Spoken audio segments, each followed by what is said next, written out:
Welcome to Animal Posse, the podcast dedicated to the people and rescues making a difference in the lives of animals.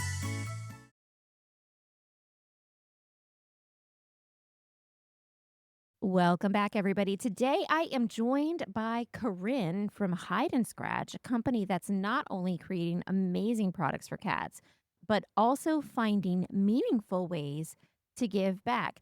We're going to be talking about the Give a Cat a Box program, how it helps cats in need, and the impact that businesses can have when they make community support part of their mission. Corinne, thank you for coming on to talk about your give back program and hiding scratch. Absolutely. Tell me all about yourself and how you got started first with hide and scratch. Yeah, the hide and scratch story, actually, it's an interesting one. And everybody's, oh my gosh, how did you come up with the idea for the product? And the reality is, I actually didn't come up with it initially. This totally started out as a side project for me. I was looking for a side business and had been browsing online for different things that I could maybe take over and just play with on the side of things. And so on one of the online marketplaces where you can actually buy existing businesses, hide and scratch was listed. And so it was actually a couple in Indianapolis that had started it and for a couple of different reasons didn't want to continue with it, but I took it over from them in back in 2020. So it was not my baby as my idea initially, but I've been the one who's been growing it over the last 5 years, and honestly it was perfect for me because I hadn't been specifically looking for a cat related business, but I've always been an absolute cat lover. And so that kind of sealed the deal or made it that much more attractive just as something to kind of get involved with. So that's how hide and scratch started out. And then really just over the years, I got involved with Mission Meow as a charity partner. I want to say 3 years ago is when I got connected with Sally. And I think she's been on your show before. And Mission Meow is doing a whole bunch of just phenomenal stuff. But it was really through them that I started to get connected with more rescue organizations and just donating product to them and hearing just how much the cats in the rescue organizations really loved the hide and scratch product. And ultimately, from the very beginning, especially when I said, well, if I've got a cat related business, I do really want this to have some sort of purpose to it to help all of the animals out there and do something more than just being a products based business. So over the years, I've been trying to figure out how can I get more boxes to more cats in care. And Mission Meow was the first piece of it, but then was a lot of pieces that came together into how the Give a Cat a Box program came about. But let me pause there so I don't just totally ramble on here. As far as taking over hide and scratch, how much of a cat lover were you before that? Oh my gosh, I've been a cat person my whole life. Hide and Scratch didn't even have a website when I took it over, but my about page on there, I think I dug up some pictures of myself from when I was like 6, 7, 8 years old of me and the kittens from the farm. Like when I was growing up, we had cats from when I was very little. I still remember the very first cats that we adopted. And I think I was probably 6 or 7, and my sister was 3 years younger. And so we'd gone and gotten 2 barn cats from this farm down the road that my dad was working at because he was a vet.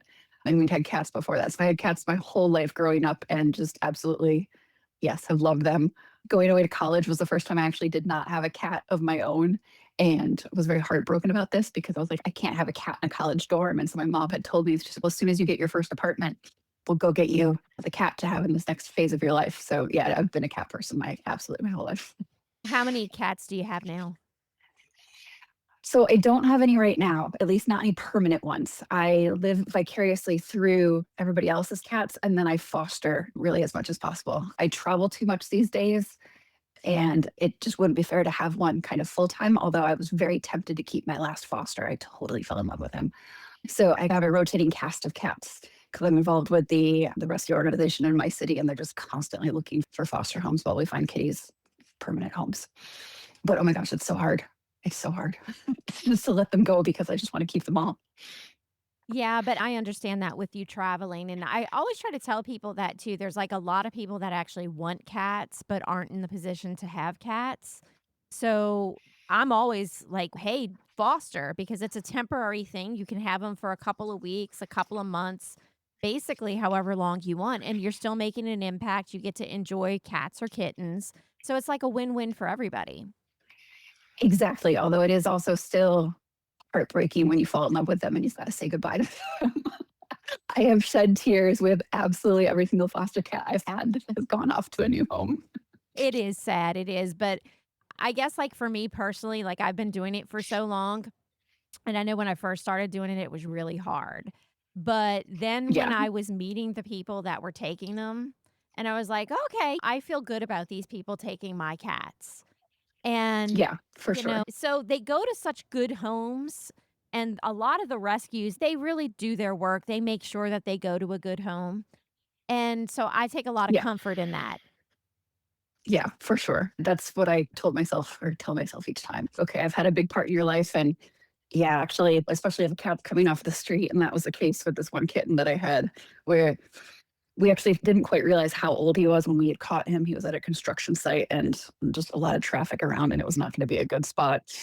But he was slightly feral and slightly older than we had realized when he came to stay with me. But I taught this cat how to cat, and he yeah, actually turned into a total cuddle bug. Still very wary of people because you're never going to get that away. But that's where I was like, oh, but you've gotten cuddly and you're just so adorable, and I absolutely want to keep you. But he did go and is with a fantastic family, and that's where I had to keep telling myself that yes, he's going to be better off there as opposed to, okay, I could find a cat sitter to come stay with him and whatnot, but he does deserve a permanent, stable home. So yeah, And it's fun. how old was this kitten that you got? That one specifically, I mean, we thought he was a couple of months old when we actually brought him in. They're really easy to tell how old they are when they're super young just because they're growing so fast and then they kind of hit that stage. It's you could be between here and here. So yeah, it was absolutely a kitten. And actually, even the first night, I was just like, ooh, this might not work out. But with a lot of patience and a lot of, yes, a lot of patience, he learned how to enjoy things. Yeah, that's what I was wondering because I know a lot of the times with the feral ones, if you get them at a certain age, it's 1 week can make such a difference. It, And you can actually keep them for a couple of months trying to tame them up and get them lovable. And it's possible, but it does require like a it's lot of work. a lot of extra work, but I put it in. Although, oh my gosh, this cat, I still have, I could send you a photo or a video of it. He had the loudest purr I had ever heard. And that first night that he stayed with me, he was definitely purring out of fear. But once I heard that, I was like, "Oh my gosh, you have the loudest purr. I have seriously never heard this before." And I was just like, "You know what?" I became determined once I actually saw it too. I was like, we can work with this." A lot of churu paste and very cautious. Yes, what do you call it? But yes, a lot of patience. We made a lot of progress there. But yeah, it's all these kitties they have. It's just they are so scared, and that was part of what actually hearing from a lot of the rescue orgs just about how much comfort the hide and scratch boxes bring to them is what motivated me to put together this whole program here. So there's a fun segue for you. Sure. Tell me about that. What is it about the boxes that brings them comfort for people who aren't familiar with hide and scratch? That's what a lot of people look at things and, oh, it's cats and boxes. This is something the internet made up. And I still need to work on actually a bigger article about this for my website. But like cats and boxes is not something the internet made up. There's actually a lot of scientific reasons behind why cats are so drawn to them. And a lot of it is just their natural instincts. Cats are both predators, but then they're also prey for other animals out in the wild. A lot of people might notice this that cats they'll be hiding for things and they'll jump out and pounce on stuff. That's just what they do. And the beauty of a cardboard box or a box of any kind is that they can stay hidden, but they can also see what's happening around them. So it's this best of both worlds of they feel safe in it because they feel like they can stay hidden and not get attacked, but they can still jump out and attack things when they decide to. So that's one piece of it. And then the other piece of it that I don't think I realized until I was doing some more research around this was just that cats have much higher body temperatures than humans do. I think an average cat's body temperature is 101, maybe 102 degrees. So, one of the reasons why they're always sitting in the sunshine or curling up in cozy places is to help maintain that body temperature. And so, that's another reason why they really like boxes or those kind of tight, cozy locations, is because it helps them stay warm. So, you put those two things together, and then also just the fact that cats need scratching spaces to help just maintain their claws or help wear them down. And cardboard's really attractive to them for that reason. And you put all these three things together, and that's what a hide and scratch box is. It is that box that they love with the scratcher inside of it. And then the bonus for the humans is it doesn't look like a piece of garbage. It is actually a nicely designed box to fit in your home. When you took over hide and scratch, was this the design that was already in place or did you have any input into the designs? It was the design itself. And actually, when I first saw it, that's where I was like, wait, this is genius. And I think because I was a cat person, and actually, one of my cats back, I remember when I went to college or when we would take like little road trips or we'd have to go to the vet or something like that, this cat actually loved sitting on a cardboard scratcher. Actually, even in the house, they would sleep on the cardboard scratcher. So there's other, they just like cardboard. They actually like the smell of it. I think it was, that cat was also just a little weird. But yeah, the design itself existed and it was the shape of the box and the size of the box. I haven't changed anything with that other than I did introduce a new vertical scratching option just about a year ago. So it's actually still the base box and then it's got a vertical scratching surface as well. So the design itself was done. And the two people who started things, they were cat lovers and they did a lot of work in terms of figuring out what are the good dimensions for the box so it's not too big and it's not too small. How high should the sides be so that the cat feels covered versus still being able to see outside of it. So they did all of that. And one of the big things I did was actually just changing the colors of it and just the color palette there. But yeah, the main product itself was set from the beginning. And when I saw the first image of it, I was like, oh yeah, this is genius because my cat did love the scratcher and cats love boxes. And here, this puts it together. I was like, this is fantastic. Yeah, definitely. It is the best of both worlds for a cat, for sure. Yeah, especially so on the rescue side of things. I mentioned I'd gotten involved with Mission Meow a couple years ago, and Sally was always asking her. We had different rescues getting grants, and I think what UFO was actually a grant recipient, right? Yes. At one point, awesome. There was one organization that had actually put together a new intake room for all of their for all the animals coming in, so that they're not just sitting in cages. They actually put together really nice cubbies, and Sally had said, hey, wait, actually, I can totally see this, that each one of these cubbies should have a hide and scratch box in it because then the cat has their own space. So I think that was one of the first big donations I did in terms of the product going specifically to a shelter. And then Mission Meow always or usually has boxes for sale at the events that they go to. But in talking with some other rescues, I'd actually heard from them, or they had told me, they're like, oh, yes, our cats love your boxes. And we've actually got them on our Amazon wish list. And I was like, oh, this is really cool. And oh, wait, I wish I could figure out how to get more boxes to rescue organizations. And I played with a couple of different things, like a couple of different organizations I'll just make a straight donation to. Had been chatting with some different cat cafes that actually partner with rescues. And I was like, okay, should I give them boxes to display in or to have in their room so that the cats can benefit from them? And then maybe put up a sign about purchasing hide and scratch boxes as a marketing thing. But as I started to do that, I was like, oof, yeah, I wish I could just give all these boxes away, but that's really expensive to do. And I am a one person business and not making enough money to unfortunately do all of that. I wish I could. But just in hearing things from the rescues, and especially when they told me that they were putting them on their Amazon wish list, I was like, okay, this is great because it means people want to help and that they're donating boxes to people. But as someone who has pretty much built this entire business on Amazon initially and had to learn all of Amazon from scratch when I first got involved with this, it blew my mind. And I think a lot of people don't realize like what the actual economics of things are with Amazon in the background and just what the fees are.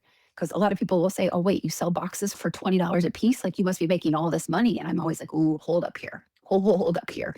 There's a lot behind the scenes, with the biggest being that shipping an individual box costs almost $10. So, like, of that $20 sale, $10 goes to Amazon to pay for the shipping of that box. And then Amazon actually charges a commission off of every sale that they do. So, that right there is just okay. So, 15% of that sale is going to Amazon versus creating benefit or value to the rescue organization, or even it's not putting money in my pocket. And I was like, wait, could I come up with a way to actually make this work better? And it was when I started selling wholesale last year that it started to make sense to me. I said, because when I sell wholesale, I sell things by the case. And so hide and scratch boxes come 15 to a case, and I can ship a case to somebody. It depends on how far it needs to go, but let's just call it $40, $50 to ship that case. So it's really only about $3 a box in shipping costs to ship them all together versus $10 to ship them individually. And so that's where when I sell wholesale, I can sell them at a very large discount so that a retailer can resell them and actually still make money off of it. And I was like, wait, I could do the same thing maybe for the shelters, or maybe give people the option to donate a full case to the shelters. And that's when everything started to come together. And I said, wait a minute, I can actually lay this out in a couple of different options and just provide lower prices than the retail prices to pass on the shipping savings when people want to donate more than one. So that's how this all came about. Yep. I know I received a box, I think it was last week I got a box. And it was totally unexpected. I guess somebody just went on your site and just scrolled down and picked my name and then sent us a box. Because I had not posted anywhere. I know the rescues, if you sign up, you give them a link. I signed up, but I had my link, but I didn't share my link. So it was quite a surprise to get it in there. And the cats are loving the boxes. We're actually hoping to take them and put them in the adoption center that we are using out of the Petco that we adopt out of. Just because the way that their cages are set up, they just need a little bit more enrichment. And so I think as long as they fit in their kennels, I think that would be a really good thing for them. But it's a really great program because the cats love it. I was very surprised because it was very unexpected. That's amazing. Although now you're making me think I need to go check something because you're supposed to get an email when somebody makes a donation to you. So I might need to check on that. Oh, I did. But that, I did get the email. So the email was okay, good. exciting. Okay. Okay, good. Because that was the other piece that I left out here. Just as I was thinking through, okay, yeah, the Amazon wish list works, and I know a lot of people use it, and a lot of rescue organizations use it to help source supplies. And look, it makes things easy because you can put together a shopping list, and anybody can send you things. But the wish list was on Amazon was not really designed to be a charitable donations vehicle. It's really more for people to have, here's my Christmas list and here's what I want you to buy you. And that was the other piece that I realized, and this gets back to the email, and this is what made me just think about this, is that when somebody donates something off of an Amazon wish list, yeah, they can put a gift receipt in there and put a note about who it comes from, but there's no real way for the organization to directly thank that donor because you don't get any contact information for them. And the donor, actually, if they make a sizable donation, they might want a tax receipt of some sort to be able to claim the deduction on their taxes. And so there's no two-way loop there. And so that's was the other reason why I said, hey, wait a minute, I can actually build something better.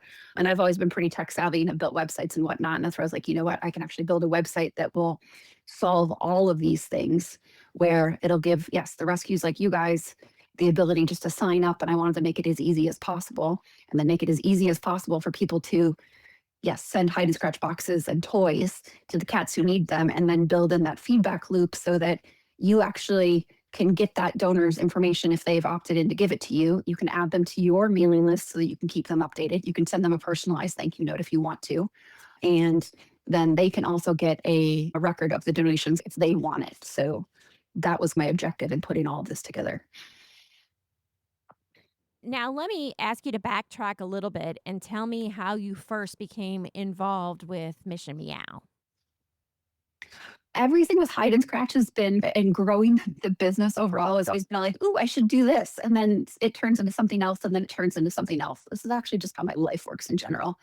But I think it was that at one point I had reached out to a cat based blog about them maybe writing an article, or if I sent them a product, if they would do a review. And I cannot think about who that is right now, but I think they actually wrote a really nice article about things. And I just asked if there's anybody else I should be introduced to. And I think they were a Mission Meow partner, had been involved with it. And they're like, oh, yeah, we need to introduce you to Sally. And kind of that's how that came about. But it was also right at that time where I was trying to figure out, okay, wait, how could I start doing some regular donations, both on a monetary and a product basis? And was trying to figure out how to set something up. And then the timing was literally perfect because I was like, okay, great. I don't need to build my whole own kind of donations program or figuring out who do I want to send money to, et cetera.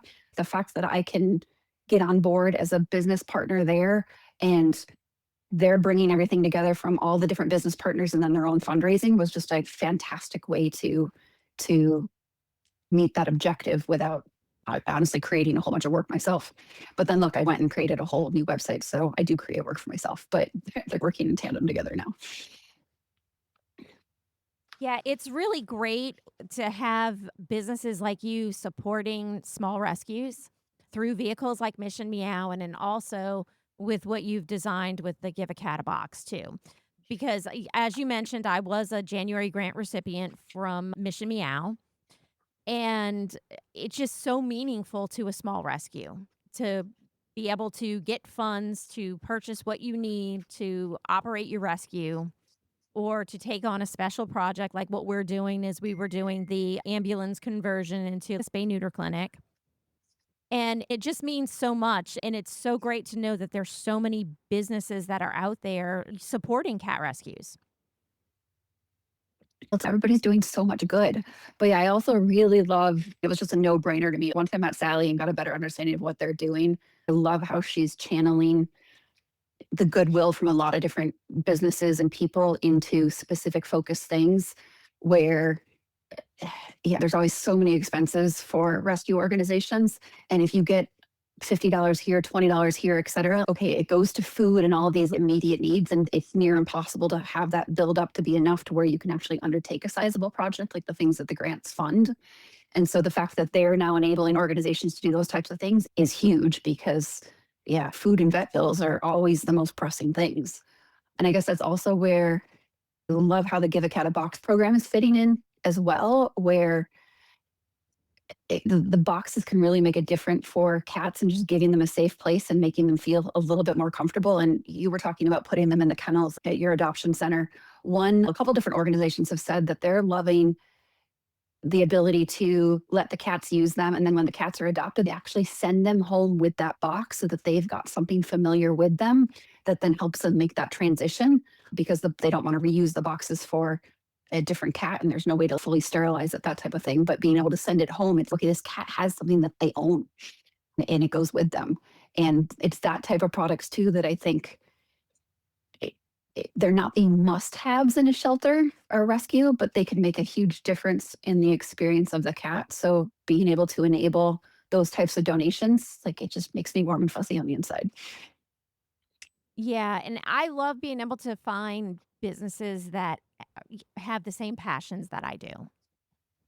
Makes me really wanna support, like, all the Mission Meow businesses. It makes me wanna support them because I know they're out there supporting the same cause that I'm passionate about. Yeah, it's another fantastic benefit of things. It's just knowing that there's all these other people out there doing similar things and having similar objectives is it helps make the harder days easier too. So another thing that I wanted to mention too, in the box that I received, we have some silver vine sticks. I was not familiar with silver vine as far as what it does with cats. I was familiar with catnip, to a lesser extent valerian, but silver vine is new to me. So when I got that, I was really surprised when I was reading what silver vine was. So for all the cat owners out there and cat lovers, cat rescuers that don't know what silver vine is, can you tell us a little bit about that?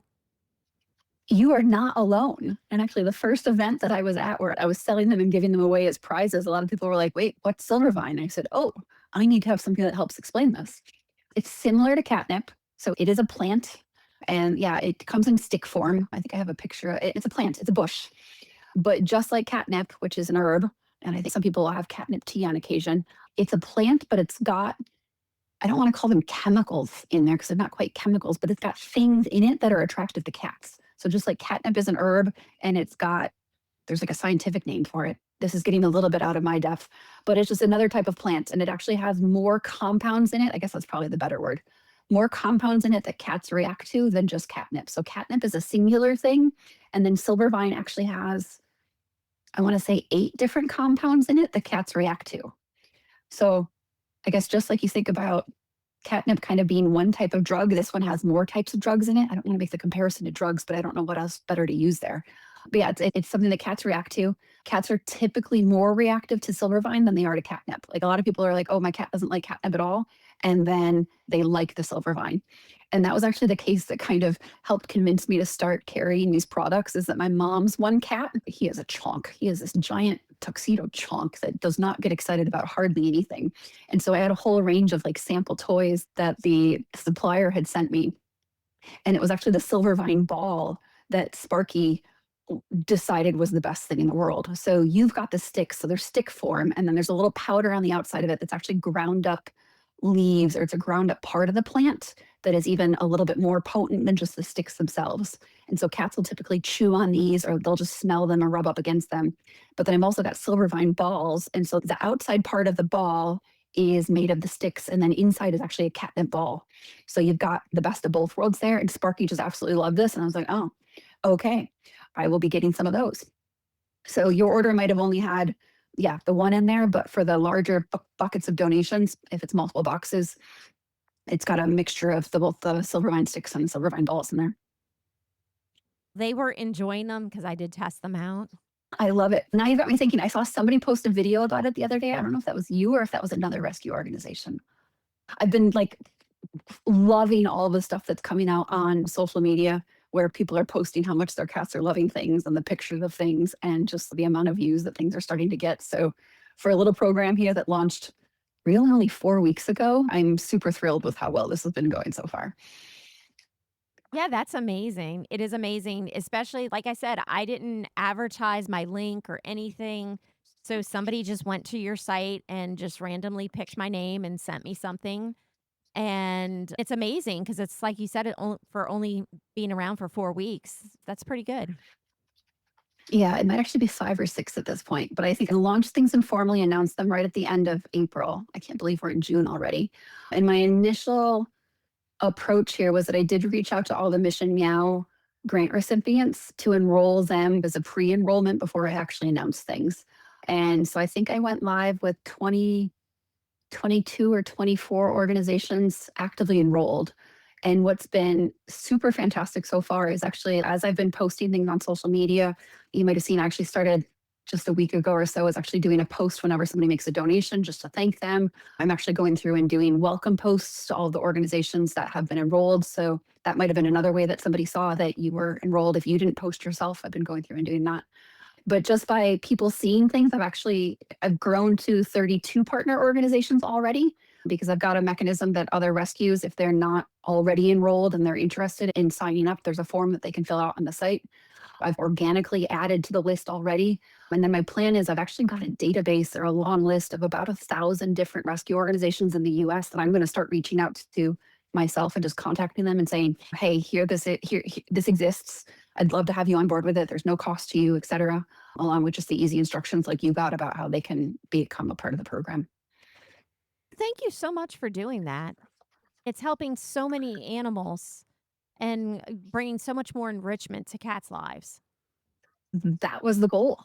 And it just, yeah, I can't tell you, as I said already, just watching Instagram and whatnot and seeing people post things. And when I do a little dance every time I see a donation order come through, it just, I don't know, it makes me feel good to be able to do some good and help out the cats out there and help support the people who are doing a good helping the cats. Before we end the call, is there any final message you would like to add? I think people probably got the gist here. If people want to give a cat a box, the website is giveacatabox.com.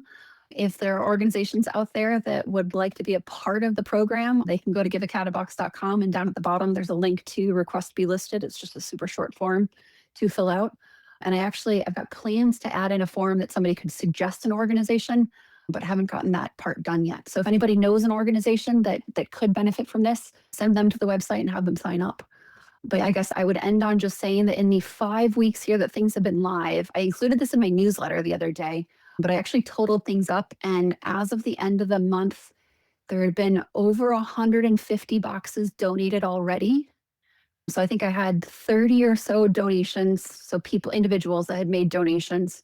4 or 5 of them had actually donated a full case, which I was really surprised about. I didn't know how many people would be willing to make a $150 donation, but that is the level at which I can ship things by the case. And the boxes are really only $10 a piece at that level because I can pass on all of that shipping savings. But yeah, over 150 boxes donated in just the first 5 weeks. So I was like, this is absolutely fantastic. So thank you to everybody who has participated thus far. And I can't wait to see just where this goes from here. And I'm going to be adding a bit to the main sites that has a running total of how many boxes have been donated to date. That's also on my to-do list. That's amazing. And I loved hearing the hide and scratch story and how you decided to come up with the Give a Cat a Box. And thank you again for joining me today to tell me all about this. Thank you for having me. Can't wait to see what we can do. And let's get you guys some more boxes too. Yeah, the kitties love them. So, yeah, we can always use some more boxes. Fantastic. We'll look forward to seeing what's happening here. And silver But thank vine. you again for having 'Cause me. Yeah, thank and the silver. Oh, that's everybody else can go check those out. And everything. If people want to check out the boxes, I guess I should do one last plug. If they want to check out the boxes or the Silvervine toys, those are all available on hideandscratch.com for your own purchase. Yeah, and I'm gonna include your links in the show notes too, so people can go check you out Okay. and donate a box. Awesome. Awesome. Thank you so much. That's it for today's episode of Animal Posse. If you love what we're doing, please consider becoming a member. Your support directly helps us continue highlighting the people and stories that save lives across the country. Just a quick reminder, the views and opinions expressed by our guests are theirs alone and are provided for entertainment purposes. They don't necessarily reflect the official position of the show, and this information should never replace the advice of your own veterinarian. Thanks for listening, and we'll see you next time. Bars in the night, claws in the fight, whiskers twitch and tails take flight. They're calling in stories to spin from the wild to the heart within. Broken wings and hopeful springs, we're the voices for these things. Animal Posse, hear the call. We stand together, big and small. Rescue tales, we've got it all. Animal Posse, saving them all.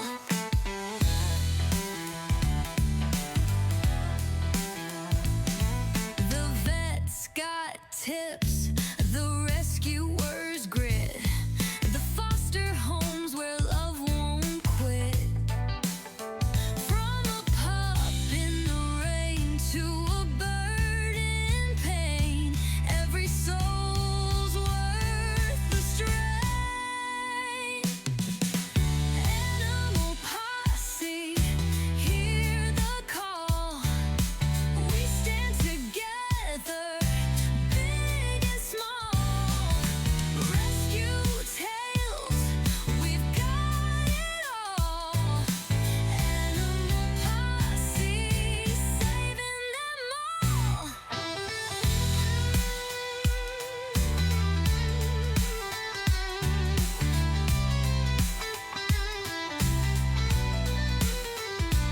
Every caller tells a tale, every howl a whispered wail. We rise up, we never fail. This is the bond, the holy grail.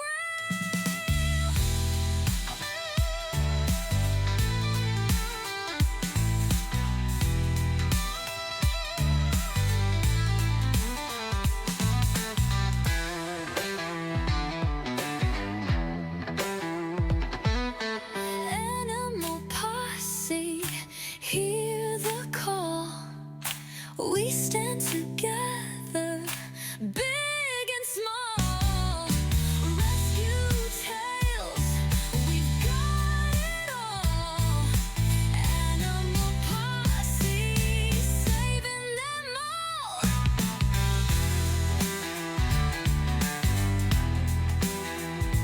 Every caller tells a tale, every howl a whispered wail. We rise up, we never fail. This is the bond, the holy